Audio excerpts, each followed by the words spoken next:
Hey, what's going on everybody? Alex with you here again. Thanks for dropping by. This is sort of my lunchtime video, I guess. I've been meaning to make this particular video probably over a week or maybe even 2 weeks ago. If you have seen one of my previous videos where I talked a little bit about the ChessLink, or more specifically the defective ChessLink which I purchased from Amazon, well, I repurchased another ChessLink that you see before us right over here from House of Staunton. And this video is basically going to be the video that I meant to make with the previous ChessLink. More specifically, we're going to be taking a quick look at how you can utilize some of the Millennium chessboards, and in this case we'll be looking at the Millennium King Performance Chessboard. I know the Millennium 55 also uses the ChessLink as well, but I don't have the Millennium 55, so hopefully this video will be of some help to some people. I know this video is not new. It's been covered already on Chess House and also on Cousin Papa. It's Cousin Papa. If you guys haven't seen him, he's a really cool guy. I've stumbled upon him. He's done some really good review videos specifically pertaining to the Millennium King Performance Chessboard and other chess sets, so it's always great to see people sort of sharing in these type of things together. Anyways, so ChessLink, the little device that I've introduced you to a couple of weeks back, in fact came from House of Staunton the same way that the other ChessLink came, and that is without any wires. It just came in as one little block with everything was the same, except the only distinction between this ChessLink and the one that I got previously is that this one actually works. This is the actual little device that you have the opportunity to purchase for somewhere between 100 to 150 depending on where you look. I tried to buy it a little bit less expensive on Amazon. I think it was about 100 bucks. And for some reason I got a defective one. But either way, I still think it's worthwhile maybe if you're looking to save a little bit of money to possibly buy from Amazon, but given that I bought one and it was defective for me, I'm not going to buy another ChessLink, but then again I don't need one. Yeah, I paid about $115 on House of Staunton. I think it was originally retailing for about $150, but here we are. I got this little guy. Relatively light, same construction as the previous ChessLink. It's really interesting to see. It's got these little two knobs that I haven't really seen with any of the other devices, and these two little knobs in the back. I don't know if you guys can see it, and my camera sometimes doesn't like to focus on things that I like to show, but these little two devices basically allow you to take this little thing and just basically kind of do this, put some screws in the wall and just put one in here, kind of like that. I guess it would be helpful for somebody that wants to make it like a permanently stationed little device. And then what happens is, because it had no wires, I thought for a second, okay, I'm going to need to power up the actual Millennium King Performance Board with one of the wires, but how am I going to power up this little guy? Well, apparently the mouse connecting cord that I talked about that actually came with the King Performance goes inside of this little ChessLink, and then the power cord that was originally used to power the board will go into the ChessLink as well. And then as soon as you do that, the Millennium ChessLink receives the power, and then it basically powers up the board itself through that mousepad thicker board. So as far as the physical characteristics and features, that's pretty much all I wanted to talk about. I'm going to dive in a little bit and kind of talk to you guys about how you can use this ChessLink. I'll kind of zoom in my camera closer so I can show you a couple of different things. So the short story of why you would want to buy the Millennium ChessLink is that it will allow you to utilize some of the Millennium chessboards, such as the Millennium 55 and King Performance, to play online through either Lichess, chess.com, or Tornello. Now, I haven't heard of Tornello before, and I thought that it might have been something new. So when I went online to check out, the Tornello is actually some kind of a large management software website for large tournaments, and I'm not really I didn't delve much into what Tornello is all about, but I think it's some kind of a big hub where you pay that particular website to hold big tournaments, and so that hub takes into consideration all the different games that I might be playing and keeps records of them or something like that. I'm not really sure. Long story short, it's not something that's going to be useful for you and me, people that are just sitting at home with their boards and are looking to play a few games online. So for those that are kind of like you and me, Lichess and chess.com for the most part does the trick. Yeah, so let me kind of zoom the camera a little bit closer. I'll show you how, you know, some of the little nuances and things that I've encountered while trying to connect this board online, so that for anybody who actually has one of these boards, hopefully this video will be sort of helpful and maybe a little bit instructional, because I was able to answer a lot of questions that people had about some of the difficulties they had maybe with connecting and getting this board running. And also for people who don't have this board, this video may also be equally interesting to just kind of show you how it works and what I think about it. Okay, so here we are. First and foremost, we've got the little ChessLink guy, and you can either use the little clicker right here to just turn off everything at once. Makes it simple and easy, or you can use the physical switch knob in the back of the ChessLink to turn things on and off. And as you can see, immediately as you turn on the ChessLink, the board itself receives power, and then it kind of goes in this little thing. When you have the ChessLink connected to the board, one of the first things that I've had a difficulty when I encountered this is I didn't really know how to get things kind of going. And one of the things that I found that people out there just like me have been very helpful to kind of get my video straight is when you have to go to options. And I'm not sure if you all guys will be able to see it, because I know it's a pretty small screen here. And then you have to click enter, and then you'll go to expert. You'll have to click from comfort to expert, and then you'll have to hit that. And as soon as you go into here, that is when you will have the option to go down over here, and it's gonna say C-Link. The C-Link is the ChessLink, and so that way you're gonna click it. When you click it, you'll get this little icon right over here with this sort of little switching chessboard, and that means that it's in the C-Link or in the ChessLink mode, which will allow it to basically be used online. And if you click it again, it'll come in as this little face thing. So the face means you're going to be playing single person, you against the AI. And if you go in this menu, then you can always start the game. Even while connected to the ChessLink, you can always start a regular game like this. And then you can just go ahead and get started like you would normally start. Even, like I said, even while connected to the Millennium ChessLink, you can play against the AI. You are playing offline now as far as what I'm aware of. But things work pretty normally, okay? We're gonna go ahead and put the pieces back here in just a second. Now, if you wanted to play online, you would have to, like I said, get the ChessLink here. And you have to download an app here that says ChessLink right over here. So we'll go ahead and open this up. Now, I already have kind of everything loaded, but we'll just go through how it will look for you the very first time that you would have downloaded this app.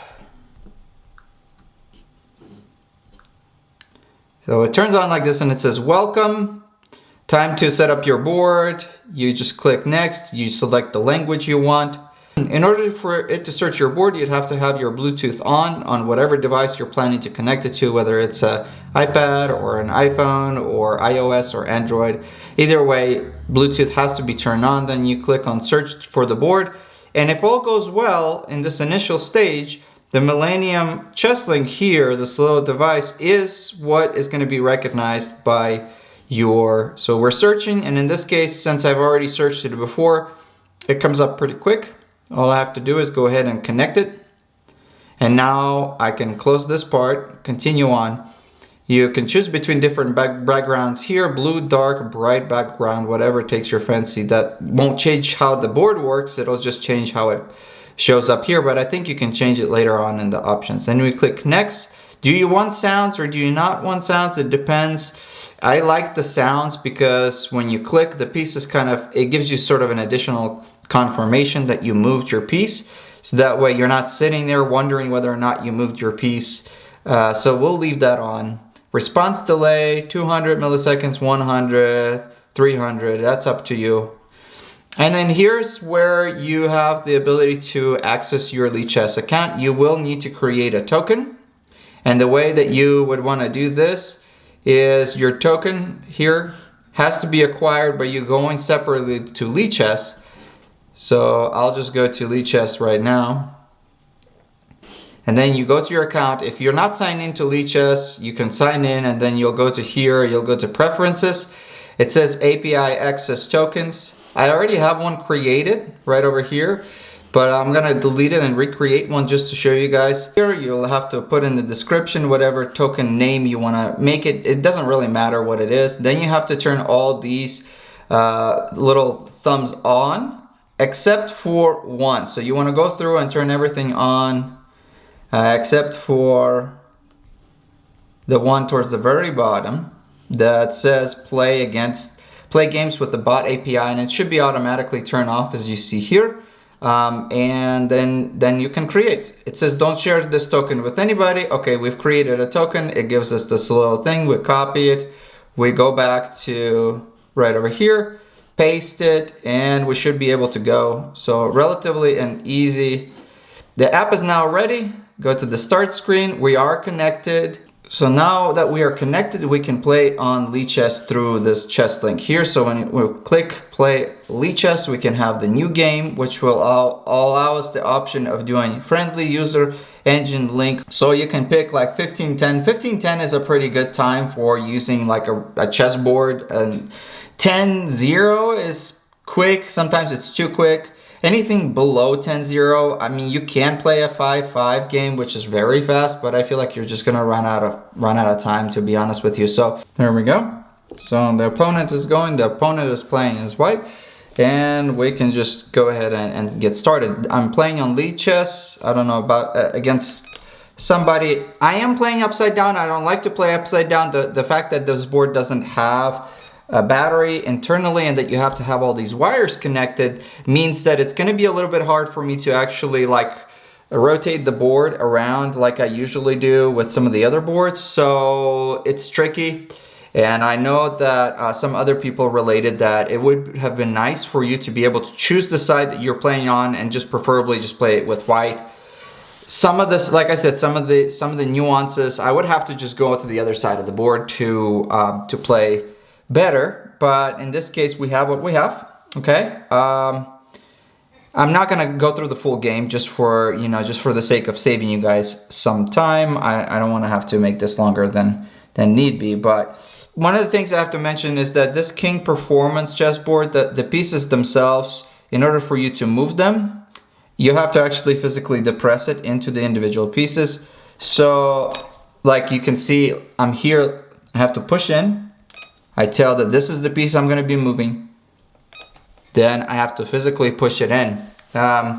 It's not a big deal. I'm very much so used to pieces just being able to, pick up, or like with Chess Up, you can just hold the piece and it'll allow you to see where it could go. Or with Chestnut, Chestnut Evo, Chestnut Air, you didn't have to push on any of those boards, which was really quite nice. And you don't really take into account how nice that is until you find a board like this, where it's just, you have to push individual pieces.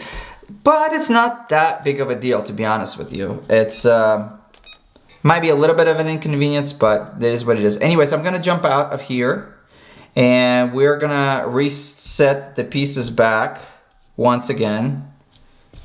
And once again, you're gonna need to tell the board that you are restarting. So it's once you put the pieces back, it's not going to automatically assume that the pieces are back in their beginning position. So you'll have to go here, and then you'll have to click new, you'll have to click OK.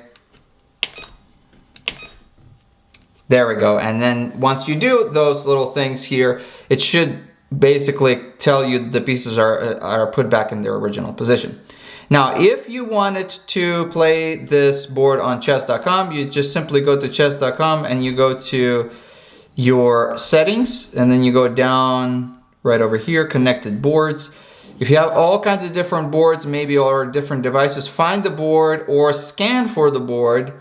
And if you have the board and your online Bluetooth is connected, then you can find it a lot more easier. Once you find the board and you connect it, it should be able to save it.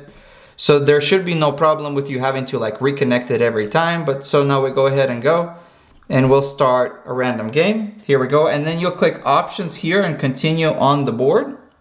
The game's been aborted and I got 0 points.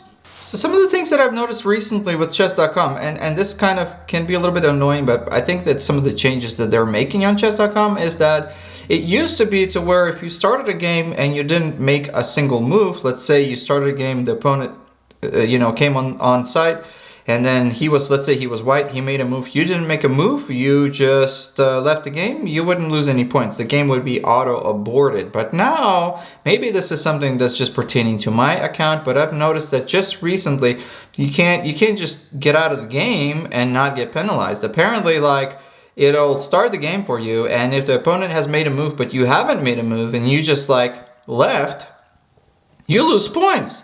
And if you came in and you were white and you didn't make a move and nobody made a move, I think you still lose points. And sometimes I've lost 1 point, sometimes I've lost more, but it's weird. Options, you go to options here, you go to continue on the board, and now we should be able to get started, hopefully. There, that's working now. Sometimes it takes a minute to kind of get things rolling, and hopefully it'll work. Okay, it's not as seamless as some of the other chess boards, let me tell you. It's a little finicky, and sometimes you feel like either the board is not connected or your phone is not connected, but after you get done with everything, you kind of learn how to use this board. It should work. It should work. Anyways, so the problem is here, see, it tells you where the opponent went, so here we are. The problem is I've lost like close to 200 points just testing these boards out, because I would go in and I would try to start the game and my board wasn't connected, so I had to abort it, and every time I would do that, it would just do this number. It would give me like minus 20 points, minus 15 points, so this is kind of weird. Gonna do this very unusual opening that's probably going to get me in trouble.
So let that. Okay, so as you guys have seen, Lichess, chess.com, things work pretty well. It can get a little bit finicky when you're initially starting the game, but I haven't really noticed any glitches or any problems while I'm actually playing the game.